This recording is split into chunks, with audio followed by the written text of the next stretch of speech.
ሰላም ጤና ይስጥልን የተከበራችሁ ተመልካቾቻችን የቶና ዝግጅታችን ወደ እናንተ የሚደርስበት ሰዓት ላይ እንገኛለን። ዛሬ ወደ እናንተ የምናደርሰው የቶና መሰናዷችን እንግዳ የቆሎ ትምህርቱን ዲማ ጊዮርጊስ በታላቁ አድባር አንድ ብሎ የጀመረው በኋላም እንግዲህ በ2008 ዓመተ ምህረት በባህር ዳር ዩኒቨርሲቲ በኢትዮጵያ ቋንቋዎችና ስነ ጽሁፍ ትምህርት ክፍል አማርኛ ማለት ነው የመጀመሪያ ዲግሪውን አግኝቷል። በ2012 ዓመተ ምህረት ደግሞ ለሁለተኛ ዲግሪ ትምህርት ወደ ደብረ ማርቆስ ዩኒቨርሲቲ ባቀናበት አጋጣሚ የመሆረሩ መሀየም የተሰኘ የወግ ስብስብ ጀላ ያለችው መጽሐፍ ማለት ነው ለተደራሲያን እንካችሁ ብሏል።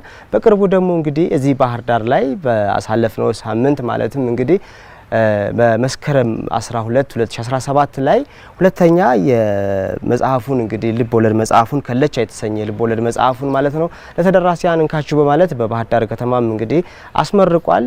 ይህንና እንግዲህ ያለፈባቸው የህይወት ውጣ ውረዶችም እጅግ በጣም አስተማሪ ናቸው። በተለይም ደግሞ እንግዲህ በባህር ዳርና በደብረ ማርቆስ ዩኒቨርሲቲ ማህበረሰብ አቀፍ ሬዲዮ ላይም ሰርቷል። አሚኮ ላይም በፍሪላንስነት በጋዜጠኝነት ሙያ አገልግሏል። አሁን ደግሞ በሸገር ኤፍኤም 102.1 በጋዜጠኝነት እየሰራ ይገኛል። የዛሬ የቶና መሰናዷችን መልከ ብዙ ሀብታሙ ባንታየሁ ደራሲና ጋዜጠኛ ማለት ነው የዛሬ የቶና እንግዳችን ነው። ብዙ ነገሮችን ትማሩበታላችሁ። የቶና ዝግጅታችን እየተከታተላችሁ እስከ መጨረሻው ሰዓት ድረስ አብራችሁ እንድትቆዩ በአክብሮት ጋበዝናችሁ። ሀብትሽ ስላገኘው በጣም ደስ ብሎኛል። እንኳን ደህና መጣ። ወደ አንተ ስመጣ አንድ ወዳጄ የዝንጅብል ነጋዴና ያልሞተ ሰው ይገናኛል የሚል ወሬ ያቀበለኝና ነው እኔና ያንተን ግንኙነት እያወራኝ ነበር። በፊትም የዛሬ 4 ዓመት ያው አራርቆ መውለድ የሚለውን እኮ አራርቆ መጻፍ በሚለው ቀይሬው ነው። ለዛ ነው 4 ዓመት ወሰደብኝ ነበር ደግሞ የሰራ ነውና ጣና ክፍሌ ነው መሰለኝ። እውነት ነው። እዚህ ቦታ ላይ ነው እኔም እዚህ የቀጠርኩ ያለ ምክንያት አይደለም። እንግዲህ እንዳልከው እየመሆረሩ መሀየምን የወግ ስብስብ ከዛሬ 4 ዓመት ተገናኝተን ቆይታ አድርገን ነበርና ቦታው ላይ ትዝታው እንዲመጣ ነው ዛሬም እዚህ የቀጠርኩ። ውቃቢና ትዝታ እኮ መቼም አይነጠሉምና ሸገር ቆይታ እንደሚኖረንም ተስፋ አድርጋለሁ። በካሜራማኖቻችን ተኳሽነት በእኛ አቀባይነት ሸገር ወግ ይኖረናል። እውነት ነው። እንግዲህ አንተም አንደበተ ርቱዕ ስለሆንክ ተመልካቾችም ደስ የሚል ማለፊያ ጊዜ እንደሚያሳልፉ አልጠራጠርም። እየመሆረሩ መሀየም የመጀመሪያ ስራ ነበር። እንዴት አገኙት? ተደራሲያን ጋር ሲደርስ የነበሩ አስተያየቶች ምን ይመስሉ ነበር? እየመሆረሩ መሀየም አይነ ጥላ መግፈፊያ ስለሆነ አይነ ጥላው እንዲገፈፍ እንጂ ያን ያህል የበሰለ ነገር ይዘት መጣለ ተብሎ አይታሰብም። የመጀመሪያ ስራ ሲሆን ልምድ ማነሱም አለ። በዛ ላይ ደግሞ የሙያ መዳበሮችም ጉድለት ይታያሉና እየመሆረሩ መሀየም እንደ መጀመሪያ አይነ ጥላ መግፈፊያ የነበረ እነ ዶክተር አለማየሁ ዋሴም እነ ዶክተር ፍቅረ ሰላም ጋረድ የተለያዩ አንጋፋ ደራሲያንም መጽሐፌን አንብበው በትልልቅ ሚዲያዎች ላይም ተጋብዤበታለሁ። እየመሆረሩ መሀየም ፋና ቴሌቪዥን ላይ ያለው ታምሩ ከፈለኝን ታቆ እንደሆነ የሊስትሮ ማስታወሻ መጽሐፍ ደራሲ ነው። ባህር ዳር ዩኒቨርሲቲ አንድ አመት ይቀድሜ ነበርና በቃ አንደ ተነፈስኩበት እውነት ሆነ ይለኛል ብዙ ጊዜ ሲያገኘኝ። በስነ ጽሁፍ ቤተሰብ ሆነናልና እየመሆረሩ መሀየም ስም መግዣ ነው። ብዙ ሰዎች ጋርም ተዋውቄበታለሁ። በስማቸው ስም ገዝቻለሁ። ያም ዘልቆ ነው እንግዲህ አንድ ብቻ ሲሆን በባህላችን ምን ይባላል መሰለ? እሺ አንቺ መልአከ ሞት እንኳን ቢመጣ የሚወስደው ነገር መኖር አለበት ይባላል። እንደውም አንድ ተከርቸም የሚገባ ሰውዬ ነው አሉ። ይመጣና ሚስት ሊያገባ አማቱን ይጠይቃል። ምን አለዎት? በግ አለዎት? የለኝም። ዶሮ የለኝም። ውሻስ? የለኝም። መልአከ ሞት ሲመጣ ቀጥታ የሚወስደው እኔን ስለሆነ መግባቱን ትቻለሁ አለ ይባላልና እየመሆረሩ መሀየም ብቻውን ሆኖ እንዳያሰጋው ይሄ የመረሳት ሞት የሚባለው እኮ ነው። እና ታናሽ ወንድሙ ከለቻ ደግሞ አምሮ መጣ። መቼም የመጀመሪያ ልጅ ተጎሳቅሎ ነው የሚያድገው አይደለ? በትዳርም ፍሬሽነት ይኖራል፣ ልምድ ማነስም ይኖራልና ከለቻ ግን እየመሆረሩ መሀየም ላይ የታዩ ጉድለቶች ሁሉ ተሞልተው ነጋሻ ያልነ ሙላቱ የጻፈተ ሁኔታ አዲስ አበባ ዩኒቨርሲቲ ቲያትሪካል ዲፓርትመንት መምህር ናቸውና ሲመረቅም ትልልቅ ሰዎች እንደውም የልጅ መድረክ አይመስልም፣ የልጅ ጽሁፍም አይመስልም። ፍልስፍና ከእድሜ ጋር ሲሆን ነበር የሚያምረው። ያለ እድሜው ሲመጣ ግን ያስደነግጣልና ከለቻ የመሆረሩ መሀየምን ስምና ልምድ ሞልቶ ነው የመጣው። አህያ በውርንጨላዋ ተካስ የለ ከለቻ በየመሆረሩ ማህየም ተከሷል ብዬ አስባለሁ። በጣም ደስ ይላል። እያየው ነበር የምረቃ ስነ ስርዓቱን አዲስ አበባ ላይ የነበረው መድረክ በጣም ደማቅ ነበር። እዚህ ባህር ዳርም እንዲሁ የነበረው መድረክ ባሳለፍነው እንግዲህ መስከረም 12 2017 ላይ ባህር ዳር ላይም በደማቅ ሁኔታ ነው እንግዲህ በርካታ የኪነ ጥበብ ወዳጆች በተገኙበት ነው የስነ ጽሁፍ ወዳጆች በተገኙበት ነው መድረኩ ደማቅ ነው ያለፈውና እንዴት አገኘኸው? እንዴት መድረኩን ስታይ ምን ተሰማ? ደራሲ መሆኔን ወደድኩት። ደግሞ ከአምላክም ቀን ነው። ኢየሱስ ክርስቶስ መምህር ነው። ኢየሱስ ክርስቶስ በስነ ጽሁፍ አይን ደግሞ ድንቅ ደራሲ ነው እና ምእመኑ እልል ሲልለት ሲያደንቀው ሲያሞካሸው ሲሰግድለት ሁላ ያስቀናኝ ነበር። እኔ ወደ ስነ ጽሁፉ መጣሁ። ከለቻ ሲመረቅ እና ጋሻ ያለ መለኮት መዋዕል እነ ጋሻ ያለ ሙላቱ እና አበራዳሙ እነ ጋሽ ወልደህሪ ዘንጋው የጊዮንጋዝ ባለቤት ታውቃቸዋለህ? የሌለ እንደው የሰው አይነት የለም አልኩ። ካዋቂው እስከ አላዋቂው እንግዲህ በስነ ጽሁፍ አይን እሱ ሁለት መንገዶች አሉ፣ ደንጓሪና አስደንጓሪ። ገብቶት ያነበበው ይበል ይላል፣ ያልገባው እንዲህ ለማለት ተፈልጎ ነው ብሎ ያደናጉራል ወሬ። ገብቷል። የገባውም ያልገባውም ስነ ጽሁፍ ላይ አንድ ነው፣ ይታደማል። ምእመን ጋር ሲሆን ግን እንደዛ ላይሆን ይችላል። ያወቀው ፊት መጥቶ ሌላው ተቀባይ ሆኖ የተጋተውን ብቻ ተቀብሎ ሊሄድ ይችላል። ስነ ጽሁፍ ላይ ግን እኩል መብት አለ፣ የተሰማውን ሁሉም ይጠይቃል። እና ከለቻን በዛ መንገድ ሳስመርቀው ሁሉም ፊት የነበረውን ሐሴት ስመለከት እንኳንም ጻፍኩ ለመጻፍ ወዳው እንደወጣው ሶስተኛ መጽሐፌን ነው የወለድኩት። ምሬን ነው የምልህ። የቻለ መልሰው ጋዜጠኛው ምን እንዳለኝማ ልንገርህ። የዛሬው ምርቃት የሶስተኛው መጽሐፍ ምጥ ነው። ትልቅ ኃላፊነት እኮ ነው። አንባቢ አክብረው ሲመጣ ባለዳ ነው የሚያደርግህ። ጻፍልን ማለቱ መሰለኝ። እውነት ነው። እኛ ሀገር ላይ ጭብጨባ ያድናልም ይገላልም ምን ሌለ። ታዳሚያን ሲመጡ ወይ ጥለው እንዳጽፍ ሊያረጉ ይመጣሉ፣ ወይ ጽፈላቸው በል ሊሉህ ነው የሚመጡት። ግን ደግሞ ሁለቱንም መስማት የለብህም። ስላሉ ብቻ ምጽፍ ከሆነም ገደል አለው፣ አትጻፍም ስላሉ ተስፋ ቆርጠህም ከተውክም ችግር አለው። ራስህን መሆን ነው ሶሊ።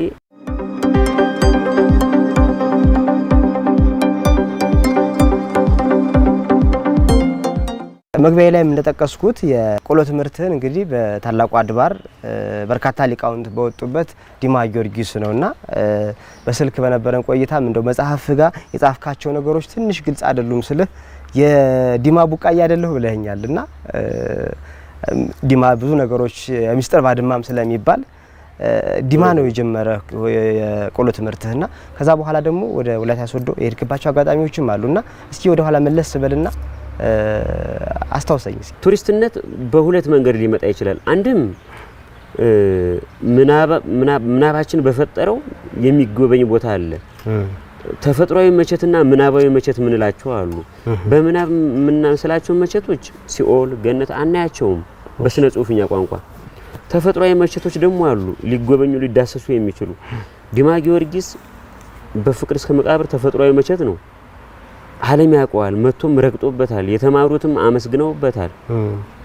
እና እኔ ዲማ ጊዮርጊስ ቤተሰቦቼ አለቃ ያለውን ያውቁ ነበር። በእሳቸው እግር ደግሞ አንድ መርሃ ጽድቅ የሚባሉ ያቋቋም መምህር ተተክቷልና እሳቸውም እንደሳቸው ናቸው። እነማይ ሂሩትም አሉ ዲማ ጊዮርጊስ ላይ ብዙ ጊዜ አማራ ሚዲያ ኮርፖሬሽን ላይም ቀርበዋል። በሀገራችን አንቱታን ያተረፉ የመንግስት የግል ሚዲያዎችም እሳቸውን ያውቃሉና እነዚህ ሰዎች በቀኑበት ምድር ላይ እኔ ገብቼ አኩፋዳ መያዝ መቻሌ ድንቅ ነው።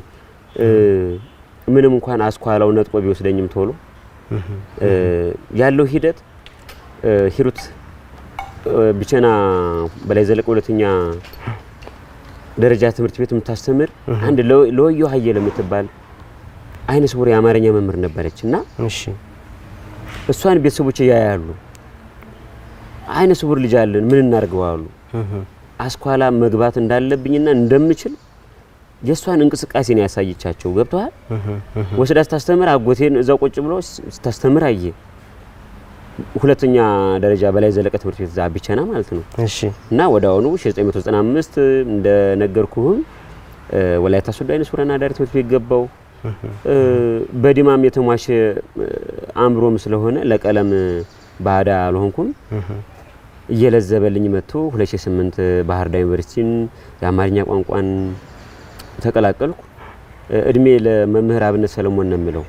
እኔ ጋዜጠኝነትና ስነ ተግባቦት ነበር የገባሁት መጀመሪያ እና አይነ ስውር ጋዜጠኛ መማር የለበትም ብሎ ዩኒቨርሲቲው እምቢ አለና ወደ አማርኛ ቋንቋ እንድገባ ተደረገ። ባህር ዳር ዩኒቨርሲቲ ግን በመሆኑ የጋዜጠኝነት ጥማቴን አላገደኝም። ላምባዲና የሬዲዮ ፕሮግራም የሚል ዶክተር ፍቅረ ሰላም ጋርድ ምክትል ፕሬዝዳንት ነበሩ ያኔ በዶክተር ባይሌ ዳምጤ ጊዜ አመቻቹ። አካል ጉዳተኞች መማር ጋዜጠኛ መሆን እንደሚችሉ እሺ በቴዎድሮስ ጸጋዬ መማር አለብን ብለው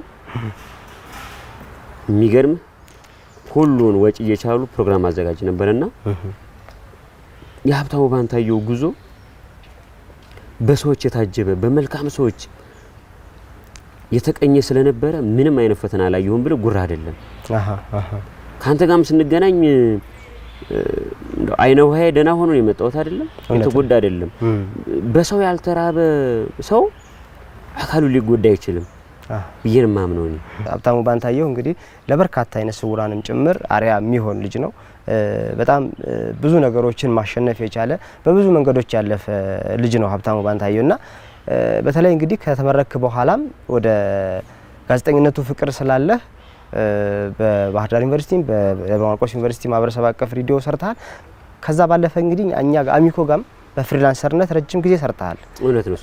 አሁን ደግሞ ወደ ሸገር ኤፍኤም አቅንተ ላምባዲና ሬዲዮ ፕሮግራም እየሰራ ነው የሚገኘውና ስነ ጽሁፉ አለ ጎን ለጎን፣ በዚህ ደግሞ ጋዜጠኝነቱ አለ። ሁለቱም አብረው የሚሄዱ ሙያዎች ናቸውና እንደው ፍቅሩ ከየት የመነጨ ነው ከሚለው እንነሳና ወደ ስራዎቹ ደግሞ የሄድክባቸው መንገዶች በተወሰነ መልኩ ብትነግረኝ። መልካም። መጀመሪያ ሬዲዮ ብላይንድ ስፖት ነው የሚባለው። የጆሮ ቀበኛ ለመሆን ነጋሽ መሐመድ ነው ልክፍቴ በጋዜጠኝነቱ።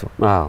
እና አንድ ጊዜ መድረክ ስመራ ትምህርት ቤት የክበባት ስነ ጽሁፍ እናቀርባለን ክፍል ከመግባታችን በፊት ምክትል ርዕሰ መምህራችን ተስፋዬ መቸሳ ይባላሉ። ይሄ ልጅ ለወደፊቱ ሲያድግ ጋዜጠኛ ነው የሚሆነው ብለው አማረቱልኝ። የሳቸው ሟርት ነው ገደለኝ። ሳማርቱልኝ ያን ሟርት ምን ይዤው አደኩ። 2007 ዓመተ ምህረት 2006 በወላይታ ሶዶ ተማሪ ስለሆንኩኝ እስከ 12 ምዛ ስለጨረስኩኝ ፋና ኤፍኤም 99.9 ሚል ወላይታ ሶዶ ብራንች አለው። እዛ ጋር ደግሞ ጥበብ ፋና የምትል ፕሮግራም አለች። ሮክ ከ8 እስከ 9 አስጨናቂ ጉዱ ይባላል። መቼም ወገኛ ነኝ ወግ ጽፋለሁ አልኩ እንደ በውቄ። ያው እነሱም ያየን አይደል ያደግነው ያነበብን እና ሄርኩኝ ተገመገመልኝ አለፈ። ግምገማው ደግሞ አልወደቅም ባንዴ ነው ይሄማ መቅረብ አለበት ብሎ አስታውሳለሁ።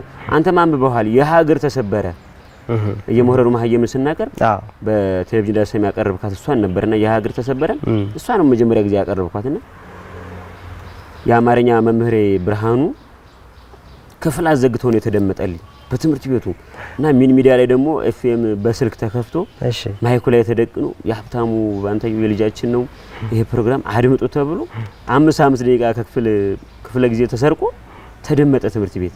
ዋው በጣም የሚገርም። እሺ ዩኒፎርሜ በቃ የበዓሉ ግርማን ሱፍ የተዋስኩ መሰለኝ አልኩ። የሚሄድበት አሮጌ ጫማ በቃ ይወቅቱ እነ በዓሉ ግርማ የሚነዱት ቮልስዋገን መኪና መሰለኝ። ጉራው አነጠረኝ አልኩ። በቃ ክፍል ሳረፍ ድራሱ እኔ እኮ ሬዲዮ ላይ የምሰራ ሰው ነኝ ይላል እና አንተ ገና ከቡቃያ ሳትወጣ እንደው ቆብ አልክ ይላል አማርኛ መምህሬና ነግሬሃለሁ። እውቅናና ጉራ መመጣጠን አለባቸው። ወደፊት ትልቅ ደረጃ ትደርሳለህ። ባህር ዳር ዩኒቨርሲቲ እንደገባው ናይል ጋዜጣ ላይ ጽፍ ነበረ። የላምባዲና አምድ ተሰጥቶን ወዲያውኑ ላይቭ ስትሪም ላይ የኢንተርኔት ስርጭት ዶክተር ፍቅረ ሰላም ጋር እድሜ ይስጣቸው የኔን የጋዜጠኝነት ጥማቴን ማርካት እንድጀምር በዩኒቨርሲቲው እድል አመቻቹልኝ።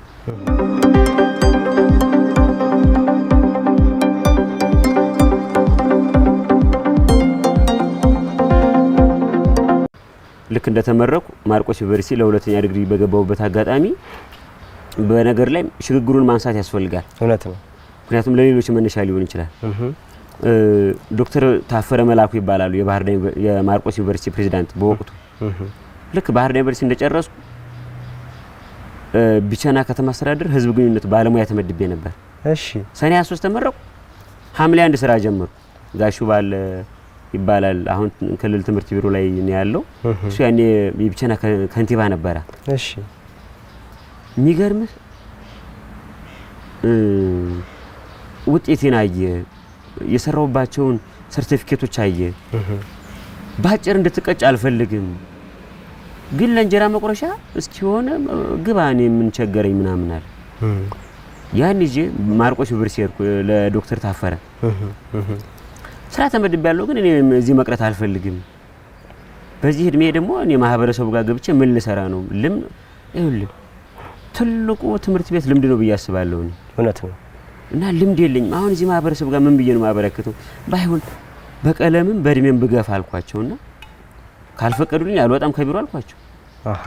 ባህር ዳር ዩኒቨርሲቲ የሰራሁበት የማህበረሰብ አቀፍ ሬዲዮ የስራ ልምዶችን አሳየው፣ የሰራኋቸውን ፕሮግራሞች አሳየው። መልካም የጋዜጠኛ ጉድለት አለብን ግባና ሙላልን ተባልኳ። ዋው በጣም ደስ የሚል አጋጣሚ። እሺ ምግብና ዶርም ዘው ደብዳቤ ጻፉ። ገነት ደጉ ትባላለች የፊልም ዳይሬክተሯ እግዚአብሔር ይስጣት። ድምጼን ሰምታ ነው መጀመሪያ ዋው ያለችው። አገኘሁት አለች። ያው የምትፈልገውን ሰው ጉራ ይመቻል መሰለኝ ምናምን በዜና ያው በብሬል ዜና ሳላነብ እንዳገለኝ ነው የምለውና ቀይ ባህር ሳልዋኝ በብሬል ዜና ሳላነብማ መላከሙት እንዳትመጣ ብዬ በወሰሌ ደም ነው እዛ የገዘት እሱም ሰማኝና ገነት ደጉ ተቀበለች። ለማንኛውም ማርቆስ ዩኒቨርሲቲ ማህበረሰቡ ደግሞ ያምራል፣ ለሚሞክር ሰው እንጀራ ነው። ሁሌም የምለው ምንድነው እኔ ሶልዬ የተሰራ አምሩ ያልተሰራን ተፈጥሮ ይገራልናል ብዬ አስባለሁ። እንዳየው ማርቆስ መልክዓ ምድሯ ወጣ ገባ ነው አይደለ? እንደ ባህር ዳር ምቹ አይደለም።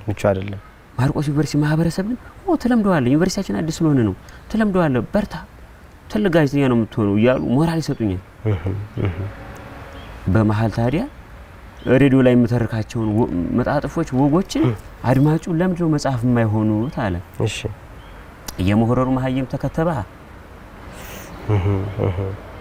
ይሄ የተጻፈበት ደግሞ እንዳየው በሙዚቃውም በድርሰቱም በፖለቲከኛውም በአክቲቪስቱም ይሄ ትውልድ ይወቀሳል እንደምታውቀው። እውነት ነው። ያሁኑ ትውልድ እኮ ኃላፊነትን አይቀበልም። አደራ በይ ነው ይበላል።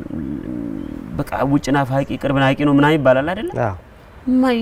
ከማን ምን አይተን ለማን ምን እናስተምራል ኩላህ እኔ በየመሆረሩ ማየም ያላሳያችሁን ያላስረከባችሁን ከየት እናምጣው? እንደውም እኛ ጀግኖች ነን የእናንተን ጉረት ለመሙላት የታተርን ነው ብዬ የመልስ ምት አዳሜን አንጫጫውትና ኮቪድ ጊዜ ነው የወጣው። የኮቪድ ስጦታ ነው የምለው ብዙ ጊዜ ነው። እንደዛ ሆነ። ከማርቆስ ዩኒቨርሲቲ ከወጣው በኋላ ደግሞ ባህር ዳር ዩኒቨርሲቲ ደግሞ የመጣው። እሺ ያኔ እንግዲህ ተማሪ አልነበር? አዎ እንዴ እኔ ያልቀጠራችሁበት ሚዲያማ ምኑ ሚዲያ ነው አልኳ። እንደው ዳንዴ መቼም ደፈር ብሎ መግባት ያስፈልጋል። ምን ይላሉ መሰለ እንደው በጣም ሞድላችሁ ሐሳብ ነው። ሰው አቅሙን ካወቀ ለምንድን ነው ገፍቶ ቅጠሩኝ ማይል ይላሉ። መድረክ ላይ ነው የሰማዋቸው እዛ ዩኒቨርሲቲ ላይ ንግግር ሲያደርጉ። ይሄው ይሄን ጊዜ እኮ እዚች መድረክ ላይ እቺን ብለው ነበር። ይሄው መጣሁ አልኳ። በጣም የሚገርም በማስረጃ ነው። በማስረጃ ሰላም ፎረም ሳሴን ዲያሎግ የሚባል ነበር እንጂ እኔ ልመረቅ አካባቢ 2010 እና 300 ተማሪዎች ለኢትዮጵያ አምባሳደር ተብለን በሰላም ፎረም በኩል ተመልምለን ሰልጥነናል። ኢትዮጵያ ውስጥ ያሉ ወቅታዊ ነገሮችን ችግር ቢያንስ እንደ አንድ ሀገር ተረካቢ ትውልድ ራስን ለማረቅ የምንሰራበት ክበብ ነበረ። ለምሳሌ የብሔር ፖለቲካ ኢትዮጵያ አለ ብላ ታስባለች አይደለም? ሁላችንም እንላለን አይደለ? እውነት ነው። በየመድረኩ በቃ እኛ ቢያንስ እንዋጋው እስኪሽ አለ ካል እኛ ወጣቶች ለምንድነው በመተው በመፋቀር ማንተከው ብለን ጀመር ከራሳችን። የኢትዮጵያ ሕዝብ ሀብታሙ ባንታዩ ሙሉ ለማድረግ ጥሯል አይደለም? አዎ ከራስን ጀመር ብለን 300 ሰልጣኞች አንዱ ነበርኩኝ። እቺ ሲናገሩ ይጃሉ መጣሁ አልኳቸው። ደነገጡና ደብዳቤውን ጻፉ። ለማንኛውም እድል ይሰጠው ተብሎ 8 ወር ሰራሁ እዛ ባህር ዳር ዩኒቨርሲቲ። ዶክተር ፍቅረ ሰላም ጋር ደግሞ ያው ምክትል ፕሬዝዳንት ባሉበት ሰዓት አጋጣሚ ደግሞ ለአሚኮም ቅርብ ናቸው። ያው መስኮተ ጥበብ እዚህ አለ አይደለ? አዎ። ይሄ ልጅ እኮ አእምሮ የሙያ ፍቅሩም የሙያ ጥረቱም ለሁሉም የሚተርፍ ነውና አሉ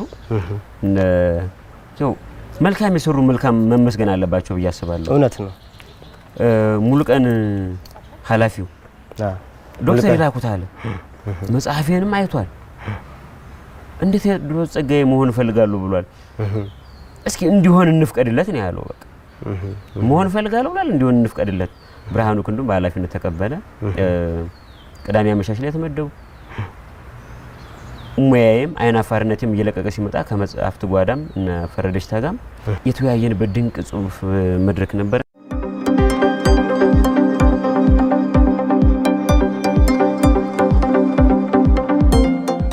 ሀብቴ በጣም የጋዜጠኝነት ፍቅርም ስላለው የስነ ጽሁፍም ፍቅር ስላለው እዚህ አማራ ሚዲያ ኮርፖሬሽን ላይ መጣ ስለዚህ ሬዲዮ ላይ የሚያግዘው ሰው ይፈልግ ነበርና እኔ ደግሞ በወቅቱ ሬዲዮ ላይ እየሰራው ነበር ከዛ በኋላ ከሀብቴ ጋር ለተወሰኑ ወራት ኦልሞስት 8-9 ወራት ይመስለኛል አብረን ቆይተናል በቅርበት ጓደኛም ሆነን ከዛ በኋላም በርካታ ስራዎችን አብረን መስራት ችለናል በተለይ ከመጽሐፍት ጋር በተገናኘ ከስነ ጽሁፍ ጋር በተገናኘ አብረን ሰርተናልና ከሀብቴ ጋር በነበርኩባቸው ጊዜያት እጅግ በጣም ብዙ ነገር አትርፌያለሁ ሀብቴ በጣም ማንበብ የሚወድ ስለ ንባብ ማውራት የሚወድ ልጅ ነው እኔ ደግሞ እንደዚህ አይነት ጉዳዮችን በትኩረት የሚያነሱና እንደዚህ አይነት ጉዳዮችን የሚወዱ ሰዎችን በጣም ደስ ይሉኛልና ከሀብቴ ጋር የነበረን ጓደኝነት እጅግ በጣም ብዙ ያተረፍኩባቸው ጥንካሬን የተማርኩበት ነው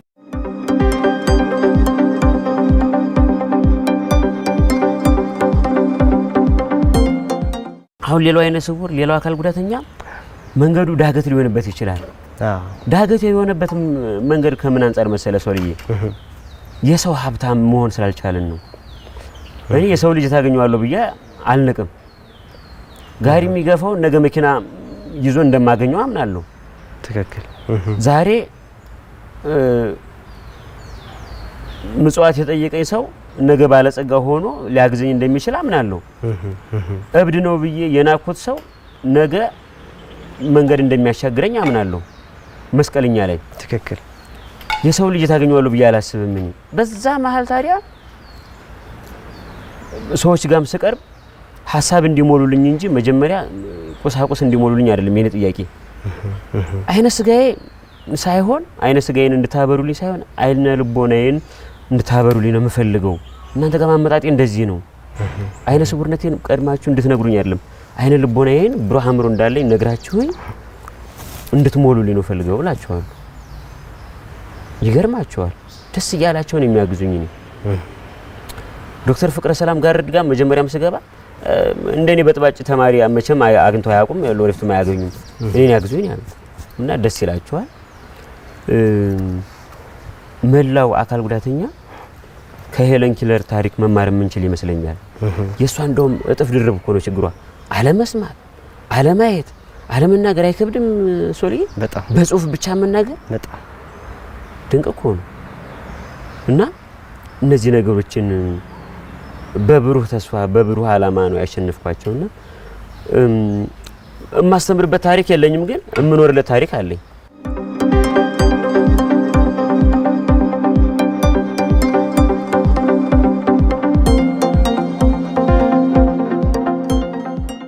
የተከበራችሁ ተመልካቾቻችን የቶና ዝግጅታችን ነው እየተከታተላችሁ ያላችሁት ዛሬ ደግሞ እንግዲህ በቶና መሰናዷችን የህይወት ልምዱን እያካፈለን የሚገኘው ጋዜጠኛና ደራሲ ሀብታሙ ባንታየው እንግዲህ አይነ ስውርነቱ ሳይበግረው በርካታ ስራዎችን እየሰራ እዚህ የደረሰ ለበርካቶቻችን የጥረት ተምሳሌትም የሆነ ልጅ ጋር ነው ቆይታ ያደረግን ያለነው የዛሬ 4 ዓመት አካባቢ እየመሆረሩ ማህየም የተሰኘ የወግ ስብስቡን ለተደራሲያን እንካችሁ ባለበት ወቅት እንግዳችን ነበር ዛሬ ደግሞ ከ4 ዓመት በኋላ ማለት ነው ከለቻ ልቦለድን በቅርቡ ለተደራሲያን እንካችሁ ብሏል ይሄንንና ሌሎች ጉዳዮችንም እንዲሁ ያወራን ቆይታ ያደረግን ነው የምንገኘው ዝግጅታችን አሁንም ወደ እናንተ መድረሱን ይቀጥላል አብራችሁን ስላላችሁ ከልብ እናመሰግናለን ሀብትሽ እንግዲህ ቀደም ሲል የህይወት ጣውረድህን በተለይ ደግሞ የጋዜጠኝነትና የደራሲነት ህይወት ላይ የመጣህበትን መንገድ አሳይተኛልና ለብዙዎችም ጥረትህ የሚገርም ነው አካል ጉዳተኞችን ከመደገፍ አንፃር ሀገራችን በብዙ ክፍተቶች ውስጥ ነው ያለችው እነዚህ ሁሉ ባሉበት መንገድ ግን ብዙ ነገሮችን አሳክተህ መጣህ እንግዲህ የሁለት ትልልቅ የሙያዎች ባለቤት ሆነሃል በጋዜጠኝነትም በደራሲነትም እንዴት ፈተናዎችን አለፍካቸው? አእምሮ በየዘመኑ በየጊዜው አብዴት መደረግ አለበት ብዬ አምናለሁ። የኢትዮጵያ በተለይ ደግሞ ለዚህ ክልል አካል ጉዳተኞች እንደው ከምንም ከበጎ አይኑ ካዩልኝ ማለት ነው። እሺ ቴክኖሎጂ ለዓይነ ስውራን ያደላል ብዬ አስባለሁ። ለምሳሌ ቴክኖሎጂዎች በየቀኑ ተፈብርኮ ባደሩ ቁጥር ለዓይነ ስውራን ሶፍትዌሮች ክሬት ይደረጋሉ አይደለም? አዎ። ለሌላው አካል ጉዳተኛ ግን ይሁላ ምቹ አይደለም። ለዓይነ ስውራን ትንሽ ያደላል ቴክኖሎጂው። በዘመነ ኮምፒውተር ላይ አማራ ክልል ላይ አካቶ ትምህርት ነው ያለው። አሁን የሚገርም ከቴክኖሎጂ ጋር ራስን ማስተሳሰርም ትልቅ ነገር ያግዝ ይመስለኛል ነውም ደግሞ አሁን ጋዜጠኛ ነኝ። ኮምፒውተር ከያዝኩ በኋላ ኤዲቲንግ ስሩልኝ ብዬ አለምንም። ኮምፒውተር ከያዝኩ በኋላ ጽሁፍ ጻፉልኝ ብዬ አለምንም። ራሴ ሙሉ ነኝ። ከቴክኖሎጂ ጋር መተሳሰር አካል ጉዳተኞች ጫናችንን ይቀንስልናል። ምንም እንኳን 100% ባይሆንልን ግን 90% መቀነስ ይቻላል።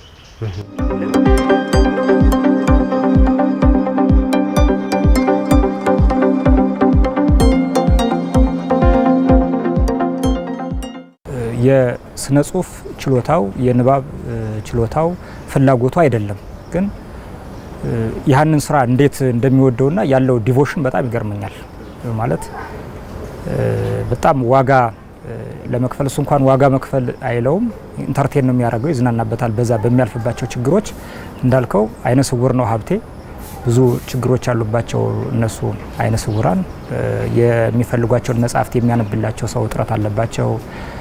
እዚህ ደግሞ ሚዲያው ላይ መጥቶ ደግሞ ለነሱ የሚሆን አፓራትስ ማግኘት ትንሽ ያስቸገረው ኤዲቲንጉ፣ ፕሮግራሞችን ማቀናበር፣ እነዚህ ነገሮች ከሌሎች ሰዎች ጋር ኮምፒውተር ለማድረግ አቅሙ እያለ ችሎታው እያለ ግን ደግሞ አክሰሱ ይገድባል። ያለው ሁኔታ እዚህ መሳሪያዎቹ ምኖቹ ለነሱ የማይሆኑ ስለሆኑ እነዛን ሁሉ ተቋቁሞ በጣም ለዚህ ለኛ ያደመጥናቸው ለሌሎች አድማጮች ዘንድም በጣም ፋንታስቲክ ሆነ በጣም የሚያማምሩ ወጎችን ሰርቷልና የመጽሐፍት ጓዳ ፕሮግራም እንሰራለው። የተለያዩ መጽሐፍት ላይም በውይይት መልክ እኔ እና እሱ እንቀርብ ነበር። ፍቅር እስከ መቃብር ላይ ተወያይተንበታል አስታውሳለሁ። የባሉ ግርማ ስራዎች ላይ እንደዚሁ ተወያይተናል ሬዲዮ ላይ አስታውሳለሁ። ያ ችሎታው እንዳለው ስለማቅ መጽሐፍትን ስነ ጽሁፍን የመተንተን ብቃቱ እንዳለው ስለማቅ እነዚህ ጉዳዮች ላይ ይዤው ገብቼ ትንታኔዎችን አቅርበናል። የሀገራችን የንባብ ሁኔታ እንዴት ይሻሻል የሚለው ላይ እንደዚሁ ተወያይተናልና በጣም የሚገርም ነው። የሚያነሳቸው ሀሳቦች በጣም ልዩ ናቸውና በእርግጥ በቅኔ ያለፈ ሰው ነው። በአብነት ትምህርት ቤት ያለፈ ስለሆነ ዲማ ውስጥ ከተማሩ ሰዎች ውስጥ ነው ያለና በዛ ያለፈ መሆኑን የሚያሳየው ንግግሮቹ ሁሉ የሚያወራ ነገሮች ሁሉ ከቅኔ ጋር የተገናኙ ናቸው። ወይም ደግሞ እንዲሁ በሰም ለበስ ቅኔ ነው የሚያወራ ማለት ይቻላልና ንግግር አዋቂ ነው ልጁ። በጣም ደግሞ ሚስጥራዊ የምትላቸው ነገሮች ጠያቂ ነው። ስለ መጽሐፍም ስለሚያወራ ልጁ ራሱ ሀብቴ ለኔ ነገራችን ላይ መጽሐፍ ነው ማለት ይቻላል። መጽሐፍ ነው። ዝም ብሎ የሚነበብ መጽሐፍ ስታገኘው ስለ መጽሐፍ ነው የሚያወራ። መጽሐፉን ነው የሚነግርህ። የተኖረ ህይወት ነው የሚነግርህ። በቃ እውቀት ላይ ነው ጥበብ ላይ ነው የሚያወራውና ሀብቴ መጽሐፍ ነው ማለት ይቻላል። ቪዥነሪ ነው ማለት በጣም ነገሮችን አሻግሮ የሚያይ ስለ ነገ አሻግሮ የሚያይ እንጂ ስለ አሁን ስላሉበት ችግሮች የሚያወራ እነዛን ችግሮች ደግሞ እየደጋገመ እንትን የሚል ልጅ አይደለም። በጣም ጠንካራ ስለ ነገ እንዲሆናለሁ፣ ነገ እንደዚህ ደርሳለሁ፣ እንደዚህ አይነት ሰክሰስ አገኛለሁ፣ በርካታ መጽሐፍትን እጽፋለሁ፣ ትልልቅ ሚዲያዎች ላይ ገብቼ በጣም ስኬታማ የሆነ ስራ ሰራለሁ የሚያወራኝ እንደዚህ ነው እና ሀብቴ በጣም ጠንካራ ልጅ ነው። በተለይ የመጽሐፍ ፍቅሩ በጣም ይገርመኛል።